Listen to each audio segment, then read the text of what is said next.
pessoal do ensino médio, primeirão, beleza? Professor Everton aqui, para a gente começar a dar um start aí no nosso segundo bimestre, certo? Hoje nós vamos ter o nosso conteúdo. Primeiro arranque ali, nós já estudamos a pré-história, já estudamos um pouquinho da filosofia da arte, o entendimento de beleza, o percurso da beleza, e hoje nós vamos prosseguir abrindo o nosso segundo bimestre, certo? Então vamos lá. Começando então, o nosso primeiro sistema aí, que vai se apresentar, é o nosso ponto de partida, a pré-história, como vocês já estudaram. Nós estudamos desde as primeiras manifestações do Paleolítico até a estruturação do que nós chamamos de primeira ideia, a ideia primitiva de arquitetura. Ok, então nós temos lá, só para relembrar, 3 estruturas básicas na pré-história. A primeira delas vai ser o Paleolítico, com a ideia de registro do cotidiano, principalmente. Depois nós vamos ter o Mesolítico, também conhecido como Paleolítico Superior, certo?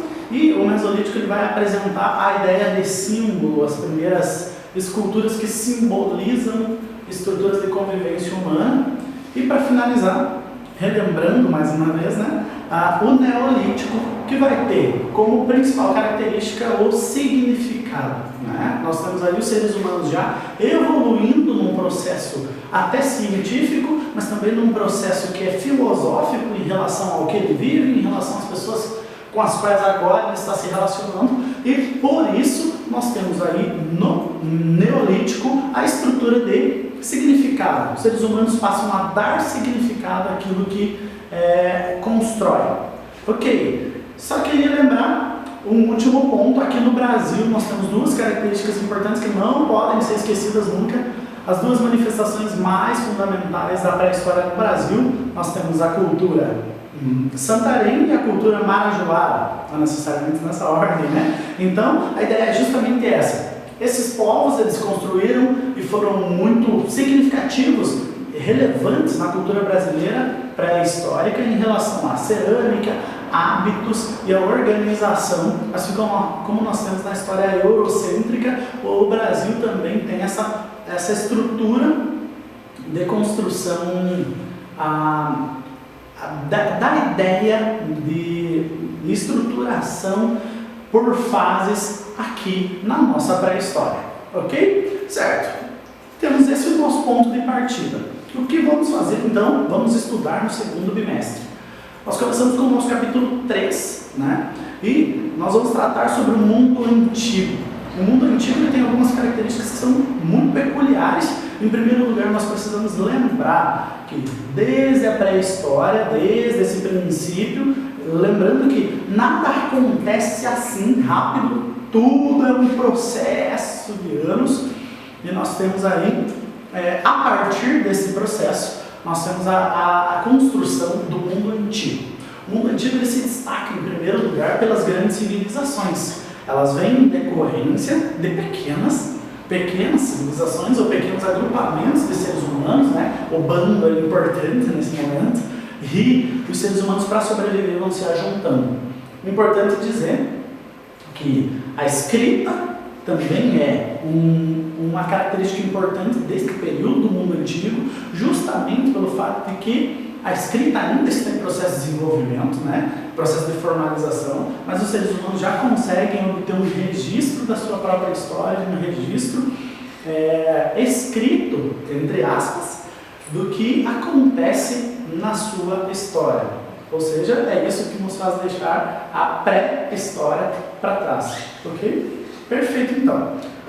A última questão aí, e que é também uma característica fundamental do mundo antigo, é essa ligação com o transcendente, né? Nas nossas apostilas nós vamos encontrar lá a ideia de que essa ligação do transcendente se chama religare, né? O termo que vai dar origem à palavra religião, certo? Então, essa ideia de tentar explicar os fenômenos da natureza por meio de entidades, deuses, né? Então essa característica, principalmente do politeísmo, vai ser um cerne aí, vai ser um X muito importante dentro dessa explicação do que seria o mundo antigo. Ok? finalizando a ideia de contexto, né? O desenvolvimento da vida humana por meio ali das interpretações do que é real e por meio de uma interpretação, de uma justificativa figurativa. A ideia é de tentar fazer com que o real seja representado. Ok? Então esse é o nosso grande contexto. Certo? Aí é que nós estabelecemos uma ideia do que seria o mundo antigo. Vamos lá, continuando então. Dentro do mundo antigo, e pensando que as grandes civilizações são o grande X dessa nossa questão, nós temos aí listadas uma série de civilizações que vão ser as principais, digamos assim, no roteiro artístico, no roteiro de destaque artístico. Certo? Para começar, nós sempre temos ali a Mesopotâmia, ou o que nós chamamos de povos mesopotâmicos, certo? Por quê? Porque a Mesopotâmia não se restringe a um grupo, né? Nós temos uma região entre rios extremamente fértil e que foi extremamente disputada, e essa disputa ela é permeada por vários povos e, consequentemente, por vários tipos de cultura. Paralela à Mesopotâmia, nós temos o Egito, certo? E aí nós vamos ter as duas grandes civilizações de destaque e que tem aí uma fundamentação muito importante para tudo que será feito de arte depois do mundo antigo, que são os gregos e os romanos, certo? Os gregos fundamentando e os romanos socializando, disseminando um padrão que vai se tornar o padrão ocidental de cultura posteriormente, certo? Ótimo, vamos lá. Hoje, o nosso assunto principal da aula vai ser Mesopotâmia. Ok, então, professor. Quando nós pensamos em Mesopotâmia, como o professor acabou de dizer, nós temos que pensar aqui, os gregos chamaram essa região de Mesopotâmia, né, justamente por causa da palavra região entre dois rios. E nós temos que lembrar, como o mundo antigo ele era permeado por muitos agrupamentos de pessoas, nós temos dentro da Mesopotâmia, dentro dessa região, uma série de conflitos por causa de espaço, certo? Os seres humanos começam a se degladiar justamente porque a sobrevivência do meu povo é sempre mais importante. Tá, tranquilo, conseguimos pensar nisso, mas o que vai fundamentar a minha ideia de arte, professor? Em primeiro lugar, a cada povo que permeou a região mesopotâmica vai trazer um carregamento de cultura e uma estruturação, uma organização cultural diferente, certo? Para isso nós precisamos lembrar mais ou menos ali quais os povos. A nossa apostila traz alguns, sempre são eleições, né, justamente pelo fato de que citar todos acaba sendo um pouco difícil, mas os de destaque. Os sumérios, acádios e os amonitas são os primeiros, a primeira estruturação, e depois nós temos os assírios, né? Os assírios são um povo muito fundamental, sempre são muito citados, vão ser citados aqui na nossa aula hoje também. E os caldeus, tem aí a ideia de Babilônia também, certo? Tudo dentro dessa característica do que seria povos habitantes ali da região da Mesopotâmia. Ok, tranquilo. Pensando agora no que é a arte a partir dessa região da Mesopotâmia. Ok, em primeiro lugar, nós temos que pensar aqui, fundamentalmente, o interesse pelo religioso, pela religação ou por essa comunicação com o transcendente é sempre fundamental. E também temos que pensar nas narrativas dos grandes feitos, certo? Principalmente com os assírios. Os assírios são conhecidos por serem um povo muito sanguinário, um povo forte, um povo que abusa dessa questão de virilidade, né? Até porque os povos estão ali na busca por espaço. Então, a coragem, a caça e os eventos de guerra e de paz são sempre uma narrativa importante dentro da produção artística da Mesopotâmia. Ok, então, destacando as características fundamentais ali. Em primeiro lugar, os templos, as casas dos deuses, né? Os zigurates. Eram pirâmides, elas tinham um formato de pirâmide em escada, né? Pirâmide em níveis, né? É bem parecido com as estruturas que nós vamos ter aqui dos povos dos povos primitivos aqui das Américas, né? É bem comum a gente ver esse tipo de produção aqui também. Os zigurates, então, eles têm como principal função serem o centro da organização social da cidade.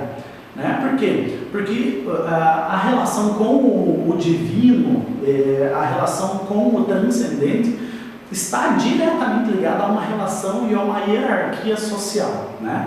O sacerdote obtendo um papel de destaque, a organização social de poder sempre girando em torno dessa pirâmide, desses zigurates. Por quê? Porque o transcendente é sempre o principal. E aí, tudo que se relaciona a ele em escala de níveis hierárquicos sempre também vai ser fundamental. Ótimo! Pensando num zigurate que é muito importante, é uma narrativa interessante, é a Torre de Babel. Né? Nós vamos citar depois lá, quando nós estivermos fazendo a análise das fotos. Ótimo! Pensando também que, se nós temos a construção dos templos, que são as casas dos deuses, nós também temos a construção de palácios e muralhas, certo? São as representações de poder, o professor sempre usa esse exemplo, né? A representação do poder. Então, a monumentalidade é sempre importante. Finalizando, o professor cita um exemplo aqui, são os jardins suspensos da Babilônia, né? São grandes produções, grandes estruturações arquitetônicas que vão ser analisadas posteriormente pelos gregos e vão ser a constatação de que essa é uma construção extremamente de destaque, é fundamentalmente uma questão de poder, de exemplo de poder. Os gregos já fazem análise nesse sentido e aí ficam conhecidas como maravilhas do mundo antigo, certo? Ótimo. Continuando então, nós temos aqui algumas representações que são importantes. Em primeiro lugar, as imagens que você está vendo aí agora, as primeiras estruturas do que nós temos aí como arte no decorrer da história da Mesopotâmia. A ideia é, vocês estão vendo ali, a primeira imagem, ela tem como característica um padrão gráfico muito parecido com o das histórias em quadrinhos. Como eu falei, no mundo antigo é muito fundamental a ideia de narrativa, certo?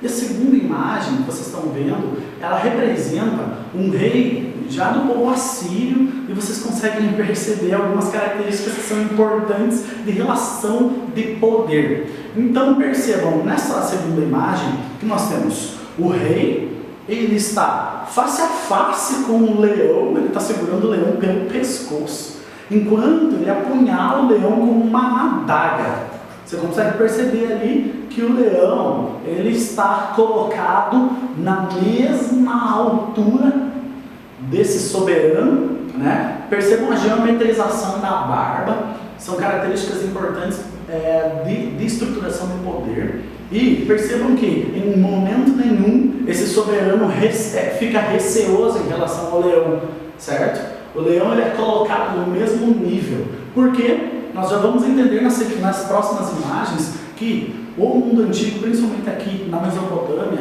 o animal, a superação do poder animal é sempre fundamental para demonstrar poder. Então, nós temos o leão face a face, apunhalado por esse soberano.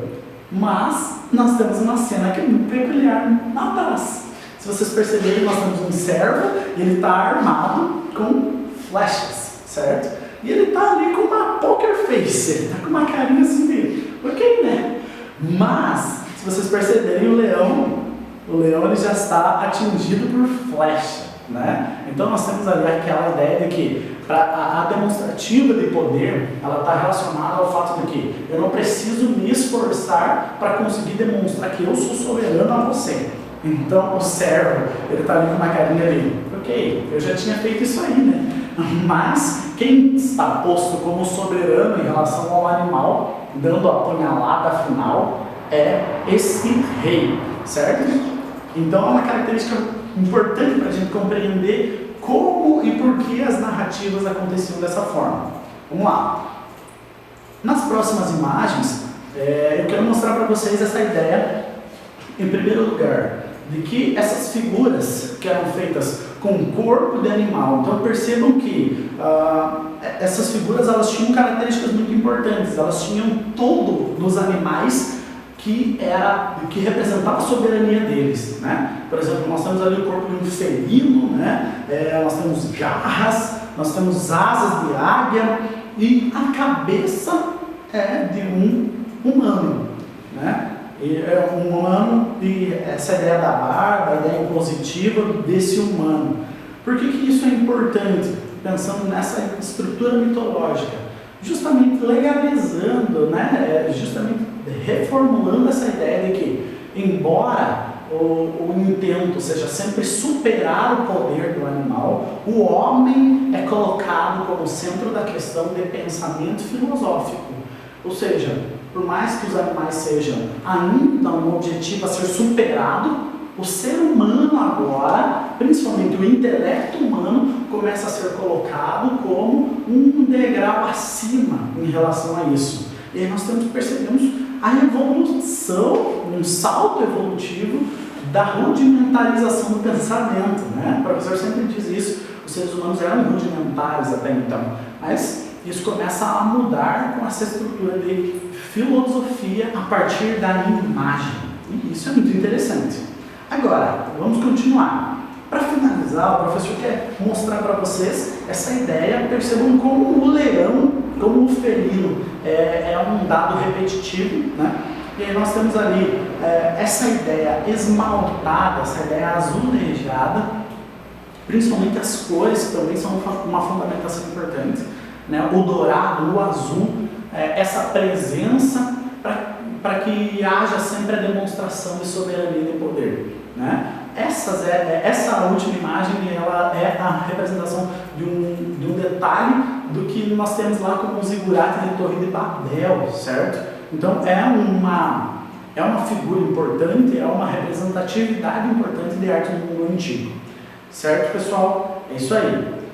Finalizando essa aula, então, eu quero que vocês sempre acompanhem lá as nossas plataformas. A partir de agora vamos ter as atividades postadas também, organizando sempre a partir dessas explicações aqui. Nós vamos veicular também para que você possa ir ligando o seu conteúdo e as suas atividades, ok? Perfeito, então. Mundo antigo, lembrem-se bem, na próxima aula provavelmente vamos continuar aí nessa mesma ideia. Perfeito? Muito obrigado e até a próxima, pessoal. Valeu!